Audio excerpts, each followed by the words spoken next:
तो अगर हम करंट वाले वॉर की बात करें तो ये मतलब इसकी वजह क्या है? किसी पर्टिकुलर ऑब्जेक्टिव के साथ हो रही है, प्रॉपर ऑब्जेक्टिव के साथ हो रही है, या फिर केवल एक रिटेलिएशन चल रहे हैं दोनों तरफ से? देखिए, it's all about economic war.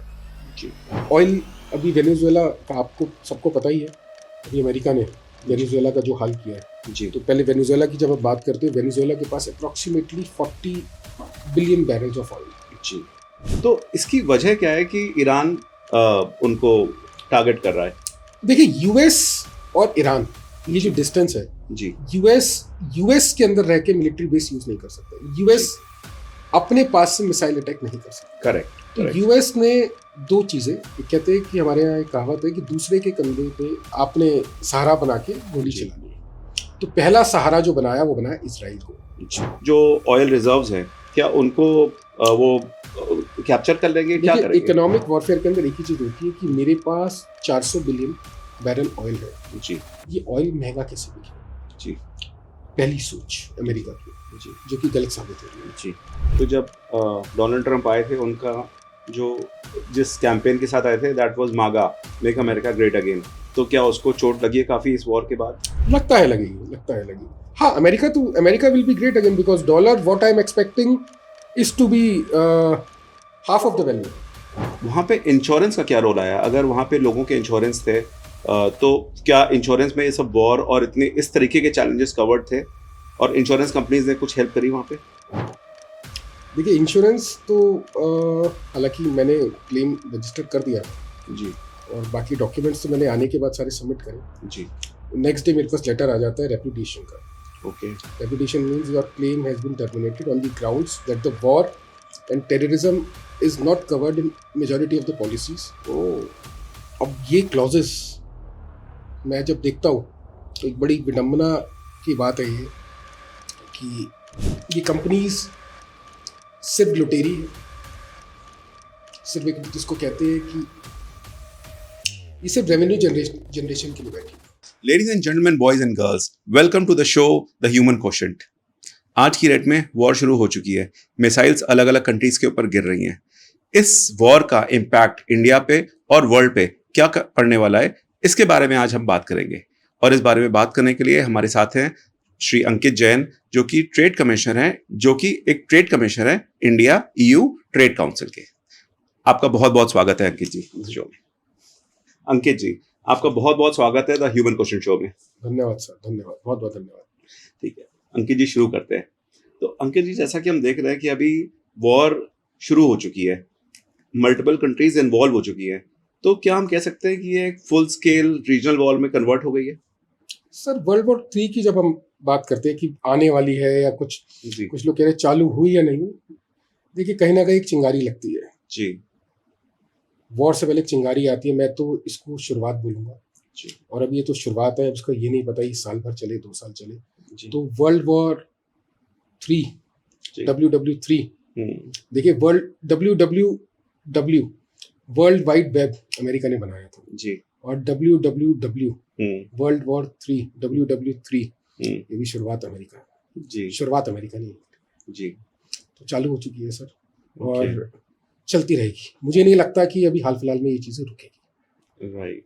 तो अभी हम कह सकते हैं कि हाँ, बिल्कुल शुरू हो गया और अब ये लॉन्ग टर्म जाएगा। ये लॉन्ग ये टर्म तो एक जाएगी। बड़ी बात कह रहे हैं कि अब वर्ल्ड वॉर 3 हो गई है, क्योंकि पिछली बार भी आई थिंक वर्ल्ड वॉर 2 में भी ऐसे ही हुआ था, छोटे छोटे कॉन्फ्लिक्ट्स इधर उधर चालू हुए थे और फिर बाद में उसको कई अलग अलग कंट्रीज इन्वॉल्व हो गई थी और उसके बाद फिर देखिए, मल्टीपल कंट्रीज के ऊपर इसका इम्पैक्ट आ रहा है। आज ग्लोबल एविएशन की जब हम बात करते हैं तो ग्लोबल एविएशन पे इसका इम्पैक्ट आ चुका है वॉर का। पूरा मिडिल ईस्ट, पूरा गल्फ पूरा डिस्टर्ब है जी। आपका पूरा जो हम साउथ ईस्ट एशिया कहते हैं पूरा का पूरा, जैसे ये पूरा का पूरा डिस्टर्ब चल ही रहा है। जी और इसकी वजह से इन्फ्लेशन जी किस लेवल पे चली जाएगी ये अभी किसी को भी अंदाजा नहीं है। राइट। कमोडिटीज के ऊपर इसका एडवर्स इम्पैक्ट कितना आएगा किसी को भी इस चीज का अभी आइडिया नहीं है। अब ये इनिशियल फेज है वॉर की। जी। तो वॉर जब स्टार्ट होती है तो at least it takes somewhere around 8 to 10 weeks जब भी उसका आपको आउटकम पता लगता है। जी। तो अभी इट्स टू अर्ली टू से regarding the outcome of this starting of this WW3। कुश्ती होती है ना जी। वो भी देखिए WW से स्टार्ट हुई थी। जी। WWF, जी। WW3 वर्ल्ड वॉर 3, जी। और मैं फिर एक चीज बोलता हूँ सब अपने ऑडियंस को, भाई वर्ल्ड वाइड वेब WWW जी जो हम बोलते हैं, स्टार्टिंग करने वाला तो कौन है आपको पता ही है। जी। तो अगर हम उसकी बात देखें तो जिनकी आप बात कर रहे हैं जो स्टार्ट करने वाले हैं, मोस्ट प्रोबेबली आप प्रेसिडेंट डोनाल्ड ट्रंप की बात कर रहे होंगे। जी राइट। लेकिन उनके बारे में अमेरिका में भी और इधर उधर भी कई बार बातें होती है जिसको कि एक टर्म यूज होता है जिनको कहते हैं टैको, कि ट्रम्प ऑलवेज चिकन्स आउट। तो क्या इस बार भी पॉसिबिलिटी है कि इतना आगे आके अगर वो देखें कि चीजें आगे नहीं बढ़ रही या फिर वो स्टक हो गए तो वो एकदम से वॉर रोक दें या उसका प्रयास करें? सर वॉर को स्टार्ट करना बहुत ईजी है, वॉर को रोकना उनके हाथ में। जी और मुझे ऐसा लगता है कि शायद चीजें उनके हाथ से निकल चुकी है ऑलरेडी। जितना लाइटली उन्होंने ईरान फैक्टर को लिया था जी और जिस लेवल का जितनी स्ट्रांगनेस ईरान फैक्टर दिखा रहा है वर्ल्ड के अंदर, मुझे नहीं लगता कि ये 2 साल से पहले वॉर रुकेगी। 2 साल तो बहुत लंबा टाइम और ये शायद बौखलाहट होगी जी डोनाल्ड ट्रंप की कि बार बार आके स्टेटमेंट दी जा रही है, it's just a matter of few weeks, it's just a matter of few days. जी आदमी जब फ्रस्ट्रेट हो जाता है या जब हारने की तरफ जब भागता है ना, तो वो कहता है मैं जीत गया। बार बार स्टेटमेंट्स आ रही है ट्रम्प साहब की कि we have won, we have destroyed the army of Iran, we have taken over all the military bases of Iran. अगर इतना सब कुछ आपने कर दिया तो फिर दे दनादन स्ट्राइक तेल अवीव पे, इसराइल आपका इसराइल की जो कैपिटल है हमारी टेल अवीव, उस पर दे दनादन strike, hypersonic missiles, cluster missiles, जी कॉन्टिन्यूस होता है ना, बिल्कुल बिना रुके सर, कॉन्टिन्यूस स्ट्राइक्स है। और सारे डिफेंस इन्होंने इसराइल के, जिसको कि डिफेंस के अंदर नंबर 1 बोला जाता था जी आयरन डोम में, जी फेल कर दी। जी आज जितनी तबाही टेल अवीव में हुई है जी उतनी तबाही शायद इसराइल को भी एक्सपेक्टेड नहीं थी कि ईरान इतना डैमेज कर देगा। राइट। कितने सिविलियंस बेचारे मारे जा रहे हैं। और देखिए बनता भी है आज ईरान के अंदर, मैं कहता हूँ वॉर हुई, स्टार्ट हुई, वॉर कीजिए मिलिट्री टू मिलिट्री। जी एक छोटी बच्ची, बिल्कुल 170 बच्चियां मारी जाती है। जी एक ह्यूमन ग्राउंड पे अगर हम बात करते हैं तो जी बहुत ही शर्मनाक और बहुत ही दर्दनाक हादसा था वो। जी बिल्कुल। और किसी भी, चाहे कोई किसी भी कम्युनिटी का हो, चाहे वो प्रो ईरान हो चाहे वो एंटी ईरान हो, ये एपिसोड देखने के बाद, सुनने के बाद जो हुआ है ये बच्चियों के स्कूल के ऊपर, किसी की भी आंखों में से आंसू आ जाए। तो बिल्कुल ये ह्यूमैनिटी के अगेंस्ट है। जी और जिसने भी ये किया है, चाहे इसराइल ने चाहे अमेरिका ने, इनको सख्त से सख्त दंड इस चीज का जरूर देना चाहिए। हॉस्पिटल पे अटैक, स्कूल्स पे attack, this against the grounds of humanity in any of the world. Right. तो सर ये जो चीजें हो रही हैं, कभी अगर जैसे आप बता रहे हैं कि स्कूल्स के ऊपर अटैक हो गया या हॉस्पिटल से अटैक हो गया, अभी पीछे कुछ चीजें देखने को मिली है, चाहे वो ये वाला वॉर हो चाहे वो रशिया यूक्रेन वाला वॉर हो। तो अगर हम करंट वाले वॉर की बात करें तो ये मतलब इसकी वजह क्या है? किसी पर्टिकुलर ऑब्जेक्टिव के साथ हो रही है, प्रॉपर ऑब्जेक्टिव के साथ हो रही है, या फिर केवल एक रिटेलिएशन चल रहे हैं दोनों तरफ से? देखिए it's all about economic war. जी तो ये आप पहली चीज समझ लेते हैं हम कि ऑयल अभी वेनेजुएला का आपको सबको पता ही है। जी जिस हिसाब से अभी अमेरिका ने वेनेजुएला का जो हाल किया है, जी तो पहले वेनेजुएला की जब आप बात करते हैं, वेनेजुएला के पास approximately 40 billion barrels of oil है, जी बट वो उस क्वालिटी का नहीं है। It's not a top most quality oil, but जी। 40 बिलियन बैरल, एक बैरल अप्रोक्सीमेटली 159.9 केजीज होता है। जी लीटर्स, केजीज अब लीटर्स बोल लीजिए आप। जी मतलब 160 किलो या 160 लीटर, आप कुछ भी जो भी लैंग्वेज आप समझ सकते हैं। अप्रोक्सीमेटली 3.75 गैलन्स यूएस के अंदर। तो इसके पास वर्ल्ड का आई थिंक सबसे ज्यादा ऑयल है। जी लोगों को गलत फहमी है कि मिडिल ईस्ट में बहुत ऑयल है या यूएई के पास बहुत ऑयल है। यूएई के पास मात्र 125 billion barrel oil, 125 billion barrel. जी इससे ज्यादा ऑयल ईरान के पास है, approximately 200 to 250 billion barrel. Yes. और क्वालिटी भी काफी अच्छी है क्वालिटी उनकी। काफी अच्छी है। तो एक वजह ये हो सकती है कि मेरे को, क्योंकि ईरान सेकंड नंबर पे आता है जी ऑयल के अंदर, वेनेजुएला मेरे पास आ गया। अगली बारी आदमी की भूख शांत नहीं होती ना, वो कहता है मैंने एक बटर नान आज खा लिया तो कल मैं दूसरा बटर नान खाऊंगा। और 2 बटर नान एक साथ खाऊंगा, जी तो उसकी कई बार डाइजेशन, उस बटर नान को खाने की वजह से डाइजेशन खराब हो जाती है। और यही डाइजेशन खराब कर गया डोनाल्ड ट्रम्प की डाइजेशन, इसी वजह से खराब हो गई कि मेरे को अब वेनेजुएला खाने के बाद मेरे को ईरान भी खाना है। जी उसको ये नहीं पता कि कई बार गलत चीज़ खाने से ना आपको दवाई लेनी पड़ जाती है, और वो दवाई बहुत अच्छे से दे रहा है अमेरिका को, और देनी भी चाहिए। बच्चियों पे हमला नहीं करना चाहिए था, जी सिविलियंस को नहीं मारना चाहिए था। जी और हमेशा आप रामायण उठा लीजिए, महाभारत उठा लीजिए, हमेशा एक ही चीज बोली गई है अधिकतर कि आपको शुरुआत नहीं करनी, लेकिन आप अपना बचाव कर सकते हैं। आज ईरान कुछ भी अगर कर रहा है तो अपने देशवासियों को बचाने के लिए, जी अपनी जिसको हम ह्यूमैनिटी जो बोलते हैं, हम्म, एक ह्यूमैनिटी से की रक्षा के लिए कोई ईरान ने सिविलियन को टारगेट नहीं किया इनिशियली। जी आज ईरान पूरे मिडिल ईस्ट में अगर स्ट्राइक कर रहा है तो वो सिविलियंस को टारगेट नहीं बना रहा, वो सिर्फ यूएस बेसिस को टारगेट बना रहा है। जी कोई भी मिसाइल सिविलियंस के पास नहीं करी। इंटरसेप्शन के दौरान अगर कोई मिसाइल नीचे आ गई तो आ गई, उनका टारगेट नहीं था। और ईरान अगर चाहता तो पूरे मिडिल ईस्ट में तबाही मचा सकता था। आज कुछ लोग ये भी बोलते हैं कि एयरपोर्ट के ऊपर हमला हुआ, जी एयरपोर्ट के ऊपर मिसाइल इंटरसेप्ट करी गई है, जो कि मिसाइल के डेब्रिस नीचे आया, जिसकी वजह से वहां पे एक्सप्लोजन। जी लेकिन लोगों को तो काफी इनकन्वीनियंस हो ही रहा है उस मामले में कि अगर जैसे ईरान ने दुबई के ऊपर और मिडिल ईस्ट के ऊपर कुछ अपने अटैक्स किए, आज की डेट में भी मिसाइल देख रहे हैं, लोग कितना घबरा गए थे। शुरुआत में तो वीडियोस आ रहे थे, लोग अपने मोबाइल से बना रहे थे, अब शायद अपने मोबाइल से नहीं बना रहे हैं वीडियोस, लेकिन फिर भी न्यूज आ रही है वहां से, तो लोग काफी अभी भी घबराए हुए हैं। तो इसकी वजह क्या है कि ईरान उनको टारगेट कर रहा है? देखिए, यूएस और ईरान, ये जो डिस्टेंस है, जी यूएस के अंदर रह के मिलिट्री बेस यूज नहीं कर सकता। यूएस अपने पास से मिसाइल अटैक नहीं कर सकता। करेक्ट। तो यूएस ने 2 चीजें, एक कहते हैं कि हमारे यहाँ एक कहावत है कि दूसरे के कंधे पे आपने सहारा बना के गोली चलानी है। तो पहला सहारा जो बनाया वो बनाया इजराइल को, जी और दूसरा सहारा जो बनाया वो बनाया कि यूएस के जो बेसिस है मिडिल ईस्ट में। जी आज ईरान पे जितनी स्ट्राइक्स हो रही है जी वो उन बेसिस, जो यूएस के बेस है, चाहे वो कतर में हो गया, चाहे वो कुवैत में हो गया, जी बहरीन में, जी आपका सऊदी में हो गया, जी उन बेसिस से टेक ऑफ होती है जी फाइटर जेट्स या मिसाइल्स, और वहां से हमले हो रहे हैं। ईरान का सीधा टारगेट उन बेसिस को हिट करना है, जी यूएस बेसिस को, सिविलियंस को हिट करना है। तो एक चीज और बहुत क्यूरियोसिटी आती है जो हमारे ऑडियंस है उनमें भी, कि अगर ये हम समझे कि भाई वेनेजुएला के ऊपर अटैक किया अमेरिका ने, एक अटैक किया उन्होंने अभी ईरान के ऊपर, तो इन अटैक से क्या होगा अल्टीमेटली, क्या बेनिफिट होगा? क्या वो ईरान को अमेरिका तो बना नहीं देंगे, या फिर वेनेजुएला को भी ऐसा नहीं करेंगे कि वो जी अमेरिका की कॉलोनी बन गई? तो इससे अमेरिका को अल्टीमेटली क्या बेनिफिट होगा? क्या उनके जो ऑयल रिजर्व्स हैं, क्या उनको वो कैप्चर कर लेंगे? क्या देखिए, करेंगे? इकोनॉमिक वॉरफेयर के अंदर एक ही चीज होती है कि मेरे पास 400 बिलियन बैरल ऑयल है, जी ये ऑयल महंगा कैसे बिके?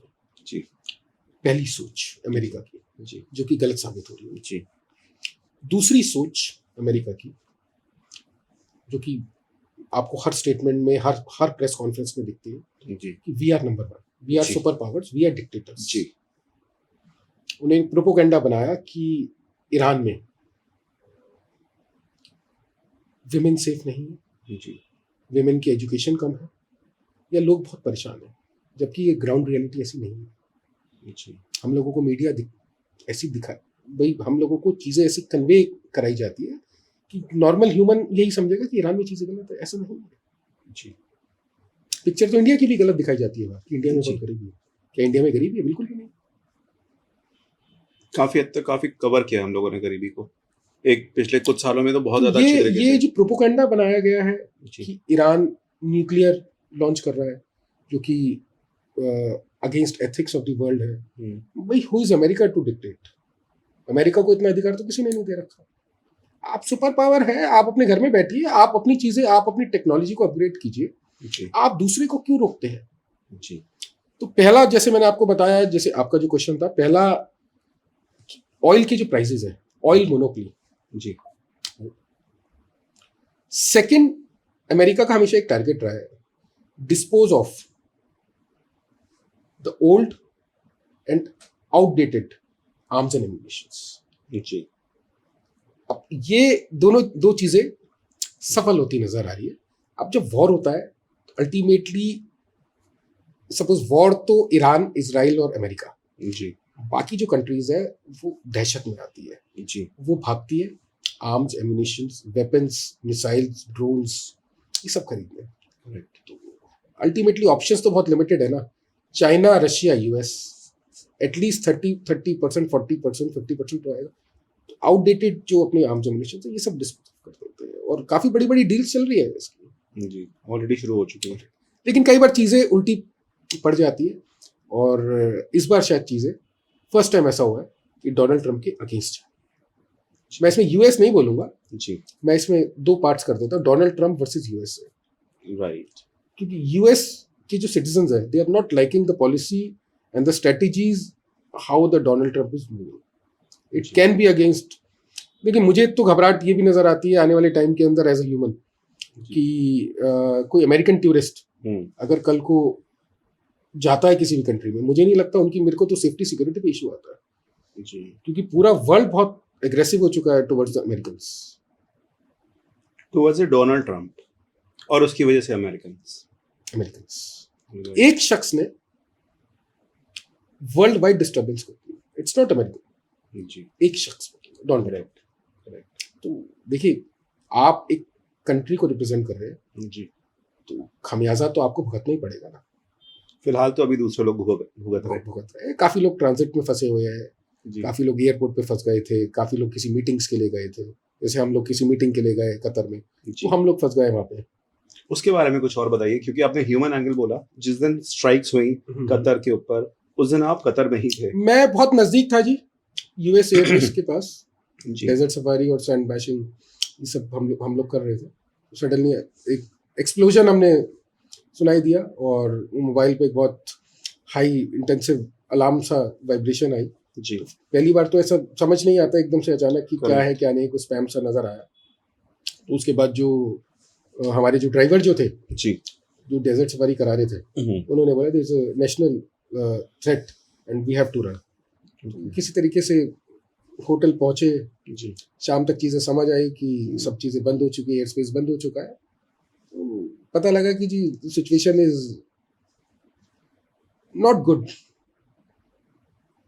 तो फिर एवरीथिंग हैज बीन क्लोज्ड। उस समय इमोशन क्या था, क्योंकि वो तो काफी एक फियरफुल देखिए, चीज फर्स्ट टाइम एक्सपीरियंस था। इमोशन बेसिकली फर्स्ट टाइम तो आपको समझ ही नहीं आता कि आपके लिए फर्स्ट ये मतलब this is situation you have never experience before. ऐसी सिचुएशन में आपको समझ ही नहीं आता कि घर वाले क्या सोच रहे होंगे। जी मीडिया आपको जो दिखा रही है आपको उस पर विश्वास करना पड़ता है, जबकि कुछ चीजें मीडिया सही नहीं भी दिखाती। जैसे इंडियन मीडिया ने काफी चीजें बहुत हाइप आउट करके दिखा दी थी, जैसे जो एक्चुअली नहीं थी। अटैक हो गए, हम्म, जबकि एक्चुअली अटैक नहीं थे, इंटरसेप्शन थी, मिसाइल थी। मैं आपको वीडियो भी शेयर करूंगा। जी और कुछ चीजें मीडिया मतलब आर्टिफिशियली दिखा देती है कि ऑयल बेस उड़ा दिया, जब तक ऐसा नहीं हुआ था। ऑयल क्या ऑयल बेस पे ऑयल अटैक। बेस अटैक हो गया, जब तक ऐसा नहीं, उस दौरान ऐसा नहीं हुआ था। बाद में हुआ है, ओके तब तक ऐसा नहीं हुआ था। मतलब पैनिक सिचुएशन मीडिया कई बार क्रिएट, हमारी इंडियन मीडिया क्रिएट कर देती है, जी जो कि उनको नहीं करना चाहिए। जी बट मैं एक ही चीज बोलूंगा, कतर की गवर्नमेंट, उसकी बहुत तारीफ करता हूँ। कतर का टूरिज्म हॉस्पिटैलिटी, जी जो इनका मिनिस्ट्री ऑफ इंटीरियर जो है, जिसके अंदर आपका टूरिज्म आता है, उसकी जी। बहुत, जितनी तारीफ करी जाए उतनी कम है। क्या कुछ एग्जांपल्स बताएं, उन्होंने ऐसा क्या किया जिसकी वजह से उनकी तारीफ की जाए? देखिए, कोई भी टूरिस्ट 28 तारीख के बाद अगर कतर में फंसा हुआ है, चाहे उसकी फ्लाइट फर्स्ट की थी चाहे सेकंड की थी, इन्होंने total hotel stay total free कर दिया। चाहे कोई 10 तारीख को आया, चाहे कोई 5 को आया, total hotel stay free and all the meals 3 times. अब जैसे हम लोग इंडियंस हैं, और तो इंडियंस के लिए सेपरेट काउंटर। तो कोई भी गवर्नमेंट मेरे को नहीं लगता कि इतना सब कर सकती है। और कतर एयरवेज तो मैं ये बोलूंगा कि उसकी भी जितनी तारीफ करी जाए उतनी कम। कतर एयरवेज की? कतर एयरवेज की, कतर गवर्नमेंट के साथ कतर एयरवेज की। भाई हमेशा सुना था कि कतर एयरवेज टॉप 10 एयरलाइंस है। मैं तो शायद ये बोलूंगा कि टॉप 3 में नाम कतर एयरवेज जी। और अगर फर्स्ट नंबर भी बोल दिया जाए तो कोई बुराई नहीं है। तो जो हॉस्पिटैलिटी उन्होंने जो उन्होंने दिखाई है। देखिए, होटल के अंदर काउंटर, सपोर्ट, असिस्टेंस, इसके अंदर क्या होता है, आपको ना एक बेसिकली एक मॉरल सपोर्ट जो आपको अगर ऐसी टफ सिचुएशन मिल जाए तो उससे बड़ा कोई सपोर्ट नहीं होता। Correct correct. तो वो सिचुएशन थी मॉरल सपोर्ट की। ओके। और गवर्नमेंट ऑफिशियल्स वहाँ पे रेगुलरली होटल्स में विजिट कर रहे थे। मैं कतर की बात कर रहा हूँ जी। कतर के गवर्नमेंट ऑफिशियल रेगुलरली होटल्स में विजिट, कई जहाँ पे भी हम लोगों के होटल में 3 बार मिसाइल इंटरसेप्शन हुई तो 3 बार डेब्रिस गिरे, काफी इतने बड़े बड़े होल भी हुए, मैंने मिसाइल के पार्ट्स भी देखे 3 बार। तो मतलब बहुत सपोर्टिव गवर्नमेंट मैं बोलूँगा किसी चीज़ की। वो कहते हैं ना कि आप मेहमान अगर एक्चुअली अतिथि देवो नवा, जो हम जो कहते हैं देवो भव भाव जो हम कहते हैं जी, तो वो एक्चुअली इनसे सीखनी चाहिए हम लोगों को जी। तो ये तो एक थोड़ी सी हैरानी वाली बात ये भी थी कि कतर में तो यूएस का एक बहुत बड़ा बेस है, मिलिट्री हाँ बेस है, उसके बावजूद भी इस तरीके से कैसे हो पा रहा था? क्या वो इंटरसेप्ट नहीं कर पा रहे थे? नहीं, इंटरसेप्शन हुई है लेकिन इनकी मिसाइल्स, भाई मैंने बैलिस्टिक मिसाइल्स देखी, मैंने हाइपरसोनिक मिसाइल्स देखी जी। और भाई एक तो आवाज आपकी टीवी में आप जी। सुनते हैं जी, उससे बहुत इंटेंस, आई एम श्योर। बहुत इंटेंस। वो शीशे भी बिल्कुल पूरे, आप मतलब आप शिवर करने लग जाएंगे, पूरा का पूरा आपकी बॉडी पूरी शेकी हो जाएगी और पूरा सब कुछ हिल जाता था घबराहट के मारे। नहीं, पूरा एक्चुअली जो मिसाइल इंटरसेप्शन होती है उसका उसकी जो साउंड होती है जी इतनी लाउड होती है जी। इंटरसेप्शन की भी, इंटरसेप्शन की ही बता रहा हूँ मैं आपको जी। इंटरसेप्शन की। और अगर कहीं मिसाइल गिर जाए कि अगर देखी तो उसकी भी तो बहुत वहां ज्यादा वहां पे इंटरसेप्शन के दौरान एक देखिए, जब इंटरसेप्शन होती है मिसाइल इतनी बड़ी है जी तो जब मतलब मिसाइल इंटरसेप्शन के दौरान सपोज बहुत बड़ी मिसाइल है, अगर मिसाइल के एकदम बैक में आया तो फ्रंट का जो हिस्सा है वो किसी भी रेजिडेंशियल एरिया पे जाके गिर सकता है, तो हुआ था जी। तो वहां पे अल्टीमेटली एक्सप्लोजन होता है, फिर वहां पे हाँ कैजुअलिटीज होती है वहां पे। बट कतर की गवर्नमेंट ने बहुत सिचुएशन को बहुत अच्छे से हैंडल किया है। कतर की गवर्नमेंट है, सऊदी गवर्नमेंट है जी अल्टीमेटली इंटरसेप्शन टेक्निक्स तो इट्स ऑल ऑफ अमेरिकन जी। बट अगर इतनी बढ़िया टेक्निक्स, मैं फिर और आगे बोलता हूँ कि अगर बहुत ही बढ़िया टेक्निक्स होती तो शायद इनके बेसिस के ऊपर अटैक नहीं होते। तो कहीं ना कहीं अपर हैंड यहाँ पे अभी हाल फिलहाल में वॉर के 16वें दिन 17वें दिन हम बात जब करते हैं तो कहीं ना कहीं अपर हैंड मेरे को ईरान का नजर आ रहा है। राइट। तो अब जब इतनी वॉर बढ़ चुकी है और इतना अभी ये भी देखा गया है कि डोनाल्ड ट्रम्प नेटो कंट्रीज को भी बोल रहे हैं कि आपको भी आना चाहिए। शुरुआत में भी थोड़ा बहुत उन्होंने बोला था, तो क्या आपको लगता है कि नेटो कंट्रीज भी इन्वॉल्व होंगी इसमें? नेटो कंट्रीज को जो डोनाल्ड ट्रम्प जो कह रहे हैं जी, it is all only because of the state of Hormuz जी to keep that channel open for Americans जी। क्योंकि घबराहट चालू हो चुकी है। टेंस सिचुएशन जो स्टार्टिंग में वॉर में दिखाई देती थी शुरू के 5 दिन, अपर हैंड नजर आ रहा था अमेरिका का, वो अपर हैंड मेरे को अब नजर नहीं आ रहा after this closure of state of Hormuz for America and Israel. और ये बहुत मेजर एक फैक्टर बन सकता है क्योंकि ऑयल अमेरिका के पास सिर्फ 40 बिलियन बैरल दिए हैं, 40 billion barrel versus Iran is into 5 times in the oil reserve and that too the quality oil जी। वेनेजुएला का, अब दूसरी तरफ एक डिस्कशन ये भी आता था वेनेजुएला का ऑयल, वेनेजुएला का ऑयल ना क्वांटिटी तो है, it is quantitative, it is not qualitative जी। और स्टेट ऑफ हॉर्मुज जैसे there are 3 different phases which the Iranians are targeting. तो मैं 2 फेजेस के नाम अभी नहीं लूंगा जी। मतलब I have a restriction to speak this thing right now unless and until that is there. तो दो फेजेस अभी और है that they will take it as a strategy forward to attack। देखिए ईरान ने अपने आप को डिफेंड किया जी। एक होता है मिसाइल अटैक, एक होता है डिफेंड करना, और दूसरा एक इसके साथ पैरेलली चलता है कि आपने सुपर पावर को ना इकोनॉमिकली वीक कर दिया जी। ईरान की strategy is to make America economically weak and things are actually moving in that direction. तो जब डोनाल्ड ट्रम्प आए थे, उनका जो जिस कैंपेन के साथ आए थे दैट वाज मागा, मेक अमेरिका ग्रेट अगेन, तो क्या उसको चोट लगी है काफी इस वॉर के बाद? लगता है लगेगी। हाँ, America will be great again because dollar what I am expecting is to be half of the value exactly। this is if the war goes on for a year or so because Iran has the reserve, the missiles, all the ballistic missiles, supersonic, hypersonic missiles, they have got the reserve for at least 2 years। जैसे हमारे यहाँ पे manufacturing factories है, they have got the manufacturing facilities for the missiles जी। जितनी America के पास या Israel के पास interception technologies नहीं है या डिफेंस सिस्टम नहीं उससे ज़्यादा, तो वो मिसाइल बना लेंगे। और वो फेजेस में आगे बढ़ रहे हैं। वो कहते हैं ना, slow and study wins the race. जी तो बहुत स्लोली चल रहे हैं कि हम सबसे पहले अपने जो चीपेस्ट ड्रोन्स है जी उसको निकालेंगे। आप देखिए ना, अभी जो इस सेजा मिसाइल जो है इसकी सेजा, सेजल वॉर स्टार्ट होने के 16 दिन बाद उसको लॉन्च किया। फर्स्ट डे भी निकाल सकता था। जी। तो फेजेस में स्टेप बाय स्टेप आगे चल रहा है। ये उनकी तरफ से एक स्टेटमेंट भी आया था कि अभी हम लोग ने बहुत ही वीक वाली मिसाइल्स फायर किए हैं, अभी स्ट्रॉन्गर मिसाइल्स अभी आने वाली है।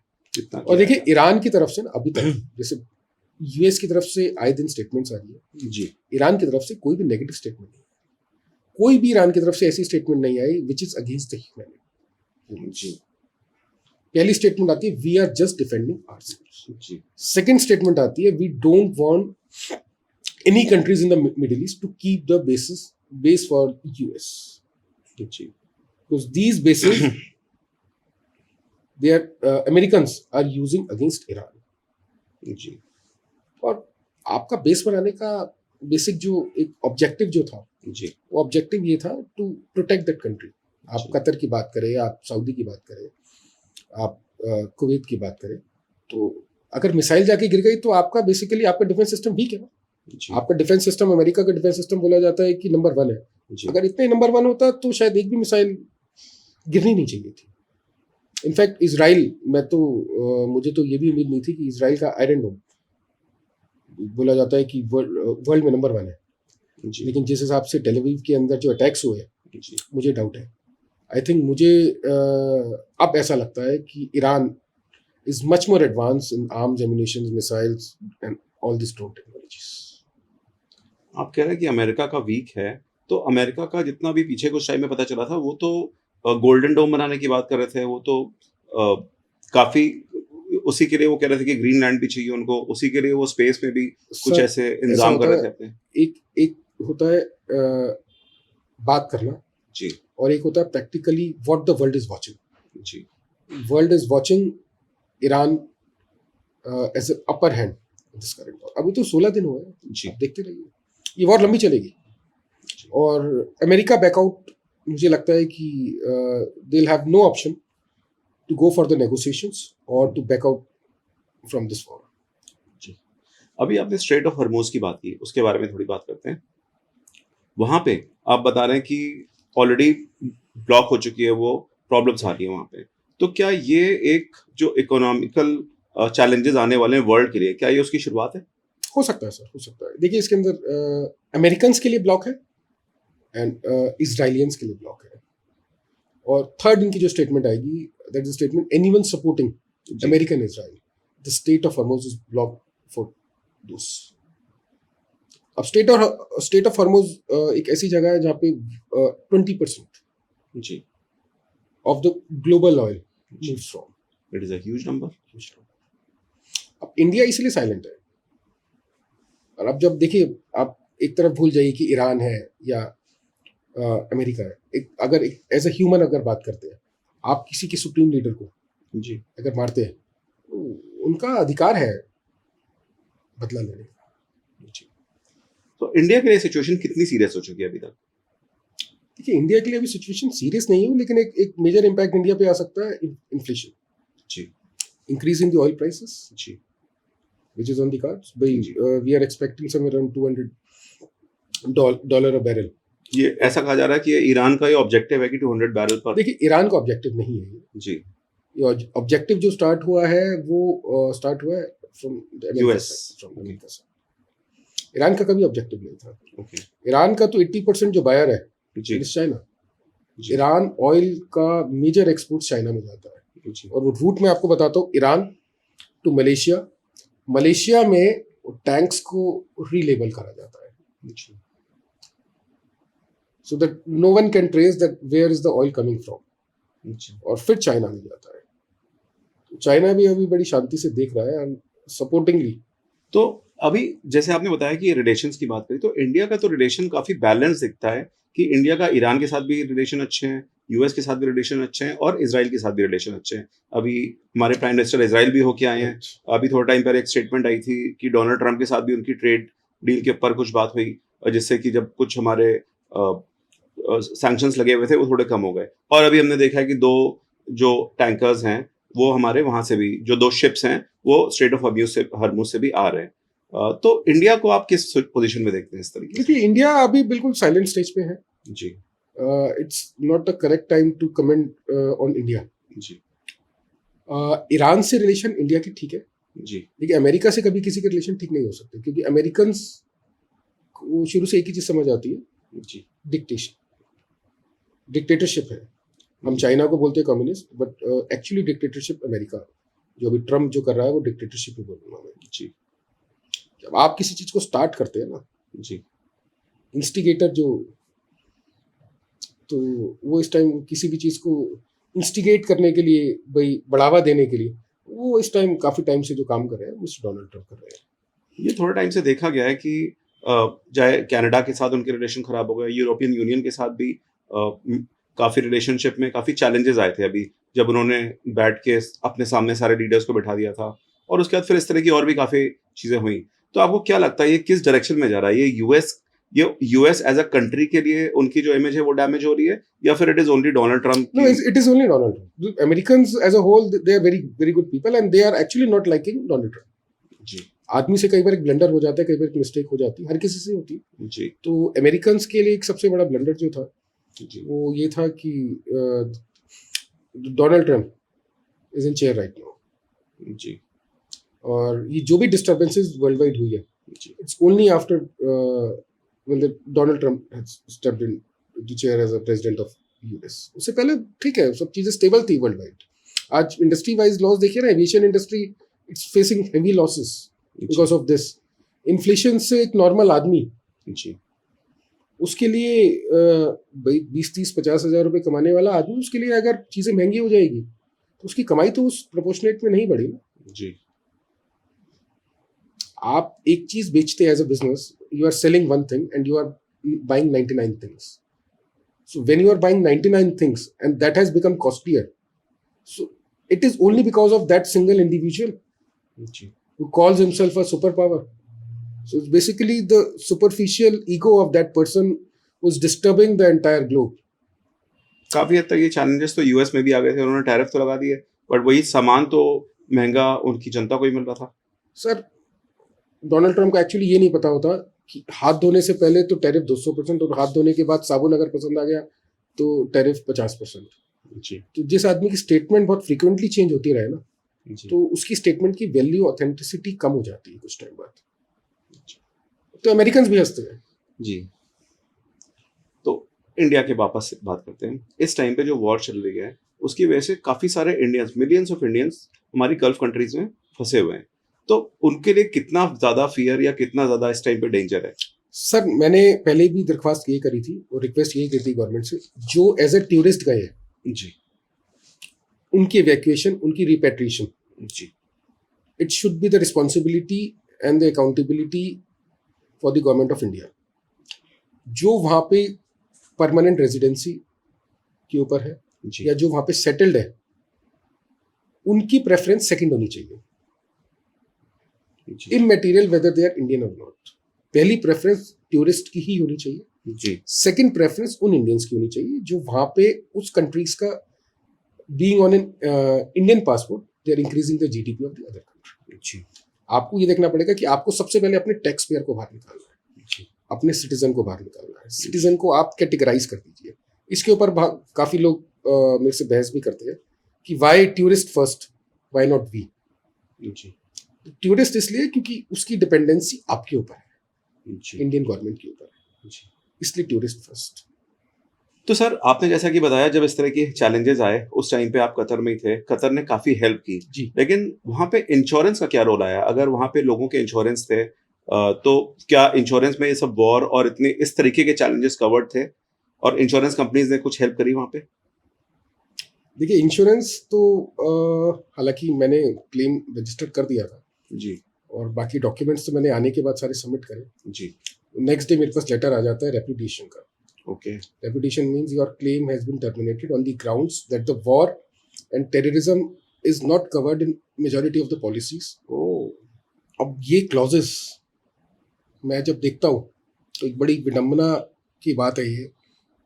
कि ये कंपनीज सिर्फ लुटेरी है, सिर्फ एक जिसको कहते हैं कि ये सिर्फ रेवेन्यू जनरेशन के लिए बैठी है। जी देखिए, इंश्योरेंस पॉलिसी का बेसिक मकसद क्या होता है कि आप फंसे हो, इरिस्पेक्टिव कि किस रीजन से आप फंसे हो, चाहे आपका पासपोर्ट खोआ, हम्म, पासपोर्ट लॉस, पासपोर्ट डैमेज, जी या कोई मेडिकल इमरजेंसी हो, जी या कोई वॉर हो।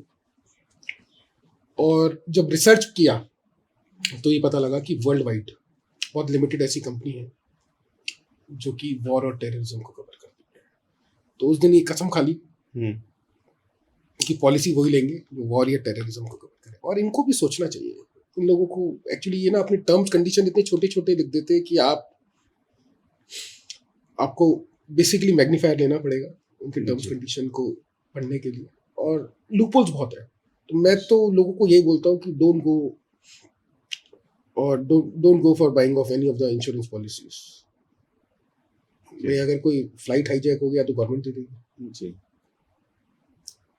फ्लाइट क्रैश हो गई तो गवर्नमेंट, कहते हैं ना, हेडलाइन आती है ना कि आज सरकार ने अहमदाबाद फ्लाइट क्रैश वालों को, जी जो वहाँ पे बेसिकली जिनको पीड़ा हुई जी या जो मर गए, जी उनको 2 करोड़ 3 करोड़ उनका मुआवजा देती है सरकार, देती है। तो जी। इंश्योरेंस पॉलिसी की क्या जरूरत है? जी। पासपोर्ट अगर आपका खोता है तो तब भी ये लोग नहीं देते, ये इतने बदमाश हैं। लेकिन ये तो इंश्योरेंस का तो अभी जितना पता है ये तो एक मैंडेटरी रिक्वायरमेंट होती है, कई सारी कंट्रीज सर आपको ऐसा enter नहीं ही है, नहीं ऐसा करने नहीं है। दोगी। ये भी एक बेसिकली ट्रेवल इंडस्ट्री का मैं सबसे बड़ा काला सच कहूंगा कि इंश्योरेंस अगर जरूरी नहीं है तो नहीं लेना चाहिए। जी। मैंने ऐसे लोग भी देखे, ऐसे लोग भी मेरे टच में है जिनका कि पासपोर्ट खो गया था, जी तो इंश्योरेंस कंपनी कहती है आपके पास एफआईआर है, हम्म, नहीं है तो एफआईआर लेकर आओ। पासपोर्ट किसकी गलती से खोया, आपने अपना बैग नीचे रखा तो हम नहीं देंगे। इसको कौन प्रूफ करेगा? जी आदमी का जब पासपोर्ट खोता है तो नॉर्मली एक एप्लीकेशन देता है पुलिस स्टेशन में कि मेरा पासपोर्ट खो गया। आपके यहाँ एफआईआर होती है, वहां तो एप्लीकेशन होती है भारत ओवरसीज। जी तो आप इनके टर्म्स कंडीशन, इनके एलिजिबिलिटी क्राइटेरिया को आप लाइफ में पूरा ही नहीं कर सकते जो ट्रेवल इंश्योरेंस। आप इनसे रिकॉर्ड मांगिए। मैं तो चाहूंगा कि कोई दर्शक अगर देख रहा हो तो इन लोगों से आप रिकॉर्ड मांगिए कि आप साल में कितने लोगों का ट्रेवल इंश्योरेंस करते हैं और कितने लोगों को आप क्लेम देते हैं। तब आपको आइडिया पता लगेगा फिगर्स, क्योंकि ये ऑफिशियली फिगर्स ही कहीं पे भी नहीं पता लगती। जी ये देखते हैं कि जब भी कहीं पे अटैक होता है, अगर आप देख रहे हैं कि आपके सामने मिसाइल गिर रही है और आप एक दूसरी कंट्री में बैठे हैं, आपके घर वाले दूसरी कंट्री में बैठे हैं, तो एक बहुत ही जबरदस्त इमोशनल अनस्टेबिलिटी भी हो जाती है। राइट। तो इसमें और दोनों साइड में होती है, आपकी साइड में भी होगी और जो घर वाले होंगे।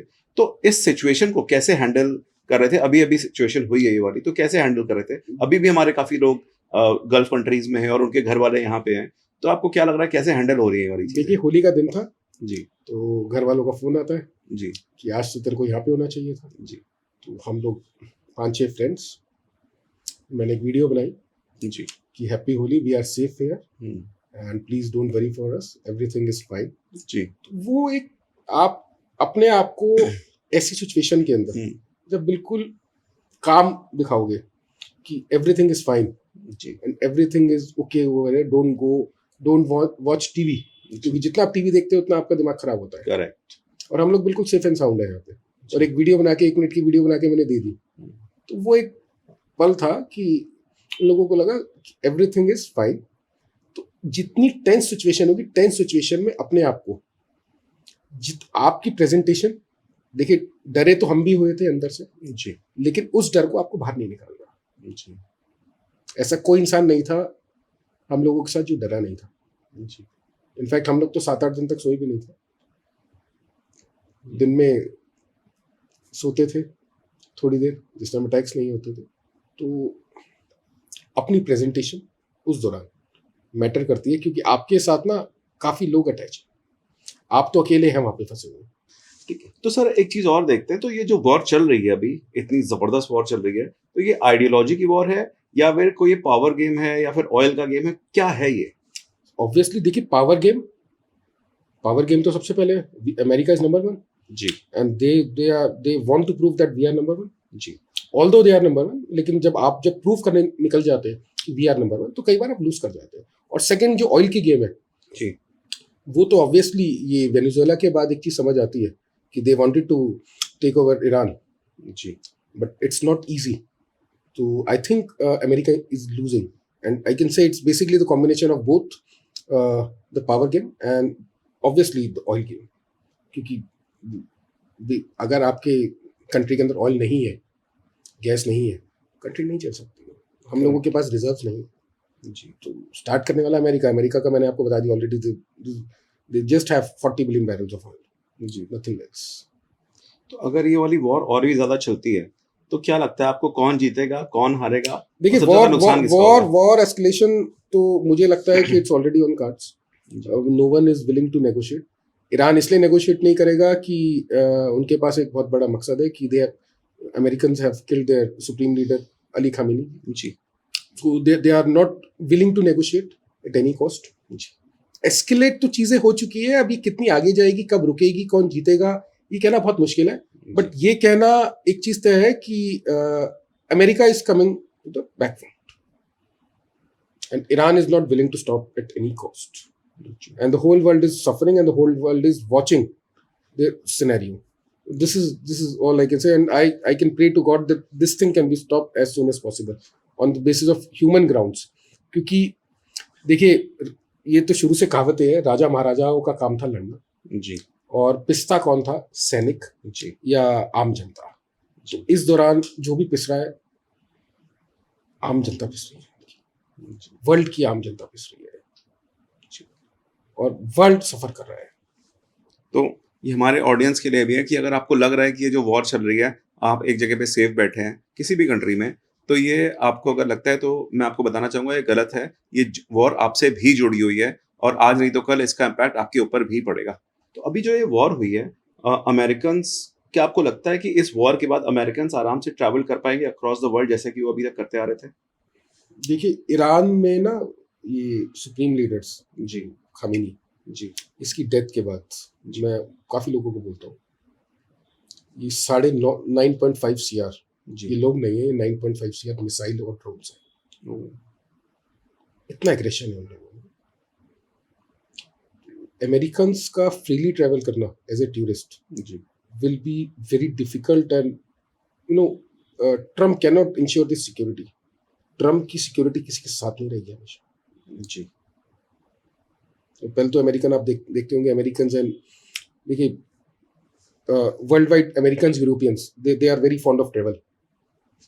जी पूरा वर्ल्ड उनको एक्सप्लोर करना, थोड़े से पैसे कमा लेते हैं अमेरिकन, तो कहते हैं कि I want to go to India, I want to go to this and this place, I want to go to Maldives. तो वो ठीक है, वो एक्सप्लोर करते हैं चीज़ों को, बट उनकी सेफ्टी जो है आने वाले टाइम में एक बहुत बड़ा क्वेश्चन बन सकता है, जिसकी की गारंटी मुझे नहीं लगता कि Donald Trump can take the guarantee. वो तो सीधा हाथ खड़ा कर देंगे. उन्होंने तो कह तो दिया, people of America were stuck in middle east, it's up to you how to get out from the middle east, we can not help. वो तो एक स्टेटमेंट दे देंगे. जी but who is suffering? Humans of earth are suffering. और जब humans की बात आती है तो उसकी कोई लोकेशन नहीं होती. whether the human is American, whether the human is Indian, whether the human is Iran, human means Absolutely. human. Normal human doesn't care about all this geopolitics. बिल्कुल सही सर. तो जिस तरह की ये वॉर हो रही है इस टाइम पे, क्या आपको लगता है कि आगे के जो वॉर्स होंगे उसका ये टेम्पलेट बना देगी? This will be a template for the upcoming wars in the years to come. Sir मुझे नहीं लगता. मेरे हिसाब से ये एक बहुत स्ट्रॉन्ग मैसेज दे जाएगा ये वॉर, जी कि never treat yourself as a number one. जी No one is number one. God is number one. जी सुपर पावर गॉड है, जी और जिसने गॉड को चैलेंज किया है ना, तो वहां पे चैलेंज एक्सेप्टेड और रिजेक्टेड जो अधिकार है ना, वो भगवान का है. जी Americans are no one to tell that they are number one.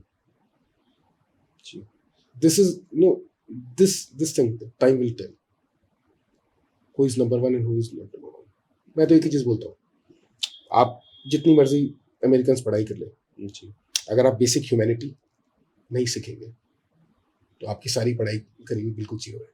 जी और शायद अमेरिकन ये बेसिक अपनी जो डिसिप्लिन है या सेंस जो है वो कहीं ना कहीं मुझे लगता है इस वॉर में ऐसा दिख रहा है कि ये बड़बोलापन, ये सब बेसिक सेंस अमेरिकन की लूज हो चुकी है। ठीक है, नहीं तो ये वॉर को रोक देना चाहिए इनको, सिविलियंस को बहुत इम्पैक्ट आ रहा है इसमें। बिल्कुल सही। तो सर ऑफ कोर्स आप कह रहे हैं कि नंबर वन तो ऑफ कोर्स गॉड के ऊपर है, he is the supreme power, लेकिन हम एक फैक्ट ये भी है कि 9/11 के बाद अमेरिका के ऊपर कोई भी अटैक नहीं हुआ है, इस तरह का टेररिस्ट अटैक नहीं हुआ है। तो क्या आपको लगता है कि आगे भी नहीं होगा या फिर अभी आगे होने के चांसेस हैं? देखिए, कहना बहुत मुश्किल है। Aggression can lead to any attacks. जी it is only the aggression going on, जो भी वॉर देख रहे हैं छोटी सी, जी it's only because of the aggression, only because of the ego clash और ये इकोनॉमिक क्लैश जो है जी टू बिकम नंबर वन। जी और एग्रेशन से कुछ भी हो सकता है। और 9/11 तो जो ये बिन लादेन है, जी इसको तो अमेरिका ने, आपने देखा ही है कि अमेरिका का इंटेलिजेंस बहुत स्ट्रॉन्ग इंटेलिजेंस है और क्या हाल किया है। बाकी मैं ऑडियंस को एक चीज़ ज़रूर बोलता हूँ कि अपना जो डेटा है, जी देखिए अमेरिका के पास आपका सारा डेटा है। जी आप कोशिश कीजिए कि जब आपको ट्रैवल नहीं करना हो, try to avoid this Google Maps always on, या अपनी लोकेशन को हमेशा जब हम ऑन करके रखते हैं उसको बंद कीजिए। तो क्या बंद करने से डेटा नहीं जाएगा? सर नहीं जाता, काफ़ी हद तक चीज़ें रुक जाती है।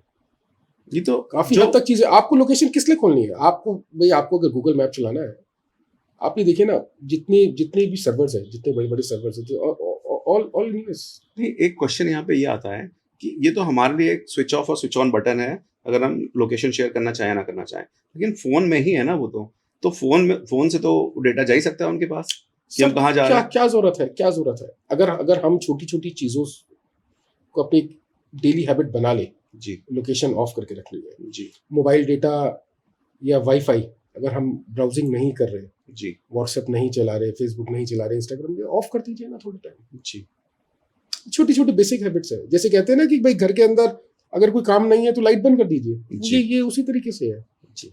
और ये चीज़ अगर हम अभी अडॉप्ट कर लेंगे तो हम अपनी फ्यूचर जनरेशन को भी सिखा सकते हैं, क्योंकि देखिए फ्रॉड्स बहुत चालू हो गए हैं। जी वीडियोस देखिए आपने, नेतन्याहू इज डेड और नॉट, जी बिल्कुल। नेतन्याहू इज अलाइव और डेड। तो वो ये कह रहे हैं कि controversy- उनकी 6 फिंगर्स थी, इसकी वजह से वो तो कह रहे ये हैं आप देखिए ना, artificial। डीफेक जो है ये इतना अभी ट्रेंड में हो गया है। एआई किस लेवल पे पहुंच गया है। अब कहते हैं लोग कि AI is a wonderful tool also and it is very dangerous also. तो ये मैं तो देख रहा हूँ कि वर्ल्ड इसको नेगेटिव इम्पैक्ट में ज्यादा लेके जा रही है। इसके जो नेगेटिव इम्पैक्ट्स है, अगर ये नेतन्याहू की जो वीडियो है, अगर ये बिल्कुल एक्सट्रीम डीफेक है, तो मैं कहूँगा this is basically the misuse of AI. तो सर आप कह रहे हैं कि हम लोग अपना इंस्टा या फिर फेसबुक या फिर हमारी अपनी लोकेशन बेसिकली हम स्विच ऑफ करके रखें, लेकिन अगर मान लीजिए डेटा मिल भी जाता है, अमेरिका को मिल जाता है, किसी भी कंट्री को मिल जाता है, तो हम तो एक आम आदमी है, हमारे लिए नुकसान क्या होगा इसमें? ज्यादा ये होगा कि हमारे पास उस चीज की एडवर्टाइजमेंट्स आने लगेंगी, जो भी हम प्रोडक्ट के बारे में बात कर रहे हैं, या फिर जिस जगह पे जा रहे हैं वहाँ की स्पेशलिटीज या वहाँ की जो मेन फेमस चीजें होंगी उनका हमारे पास एड्स आने लगेंगे, हमको मतलब इन्फ्लुएंस करने लगेंगे हम वो चीजें खरीदें। Ultimately decision will be hours, लेकिन ठीक है इन्फ्लुएंस आएगा, लेकिन इससे ज्यादा क्या नुकसान? हाँ, एजेंट अगर हम होंगे या फिर हम कुछ गलत काम कर रहे हैं तब फिर हम चाहेंगे कि वो चीज ना हो। तो देखिए साइबर अटैक जब स्टार्ट होता है ना, जी तो सबसे पहले आम आदमी जी इसके ऊपर टेस्ट होता है, और हर आम आदमी का बैंक अकाउंट होता है। जी किसी का पेटीएम है, किसी का जी। XYZ बैंक अकाउंट है, जी और वो बहुत सॉफ्ट टारगेट्स होते हैं। जी कोई एजेंट होगा या कोई सिक्योरिटी में होगा, तो उसके जी। पास तो ऑलरेडी ये सब सिक्योरिटी फीचर्स ऑलरेडी इनेबल्ड होते हैं, जी नॉर्मल आदमी के पास इनेबल्ड नहीं होते। करेक्ट। और ये जैसे मैंने आपको बताया सॉफ्ट टारगेट, तो हमें किसी भी टेक्नोलॉजी का जी मिसयूज, हमें सॉफ्ट टारगेट नहीं बनना। जी कोई चीज़ अगर हम कर सकते हैं तो क्या दिक्कत है, जी करनी चाहिए ये चीज़, अच्छी चीज़ है। लोकेशन शेयर करना, लोकेशन ओवर डिपेंडेंसी अभी हम लोगों ने कर ली है। करेक्ट। और डेटा सेंटर कहाँ बना हुआ है? Data centre is all in US.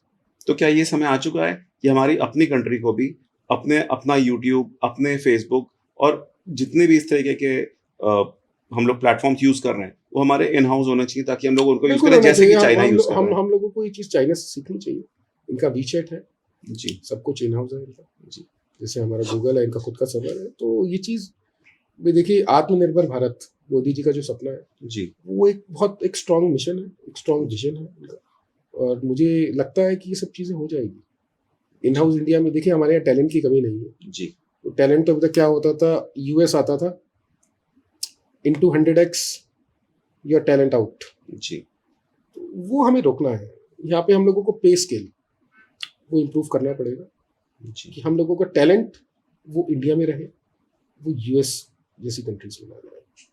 पे आज स्केल के साथ साथ हमारे आज और आज फैसिलिटीज। आज नासा के अंदर हम बात करते हैं तो जी तमाम इंडियंस हैं, जी बहुत इंडियंस हैं नासा के। जी तो इंडियंस तो हर जगह है। देखिए इंडियन टैलेंट की कमी नहीं है ना, जी सिर्फ पे स्केल और रिकग्निशन, दो चीज़ इंडियन को चाहिए। तो सुपर पावर तो हम ऑलरेडी है, मैं तो सुपर पावर ही बोलता हूँ मैं आपको। और एथिकल सुपर पावर है, अनएथिकल अमेरिकन की तरह अनएथिकल सुपर पावर नहीं। तो ये तो एक ऐसी बात भी है, एक ऐसा सिचुएशन आती है, फिर एक दिमाग में ये चीज आती है, क्योंकि हमारी जो पॉपुलेशन है वो बहुत ज्यादा है। कहते हैं कि India is not a country, it is a country of countries.